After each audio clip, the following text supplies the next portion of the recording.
బాలీవుడ్ నుంచి pan India హీరోలుగా promotion అందుకున్న స్టార్స్ అంతా ఇప్పుడు బాలీవుడ్లో ఒక స్ట్రైట్ ఫిలిం చేయాలనుకుంటున్నారు.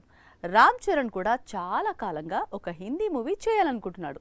ఇప్పుడు ఆ టైం వచ్చేసింది అనేది ఇండస్ట్రీ వర్గాలు చెబుతున్నమాట. RRR తో పాన్ ఇండియా హీరో అయిపోయాడు రామ్ చరణ్.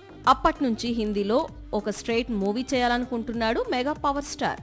కానీ సరైన దర్శకుడు దొరకటం లేదు. గతంలోనే తుఫాన్ అనే బాలీవుడ్ మూవీ చేసి నిరాశపరిచాడు చరణ్. అందుకే ఈసారి చాలా జాగ్రత్తలు పడుతున్నాడు. ఒక దశలో కశ్మీర్ ఫైల్స్ దర్శకుడు వివేక్ అగ్నిహోత్రితో మూవీ చేయాలనుకున్నాడు రామ్ చరణ్. కానీ ఎందుకో కుదరలేదు. ఆ తర్వాత రాజ్ కుమార్ హిరాణితో చర్చలు జరిపాడు.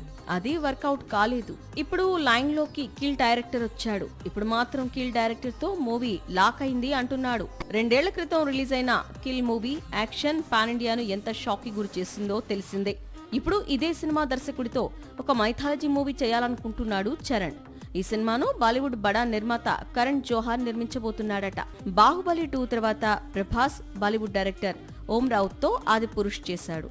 RRR తర్వాత తారక్ బాలీవుడ్ కెళ్లి ప్రస్తుతం వార్ 2 అనే బిగ్ ఫిలిం లో భాగమయ్యాడు. ప్రస్తుతం అల్లు అర్జున్ ముంబైలో హిందీ దర్శకులను మీట్ అవుతున్నాడు. కొద్ది రోజుల క్రితమే బన్సాలి ఇంటికి వెళ్లి వచ్చాడు. ఇప్పుడు రామ్ చరణ్ కూడా హిందీ ఇండస్ట్రీలో బిగ్ ఫిలిం చేసేందుకు రెడీ అవుతున్నాడు.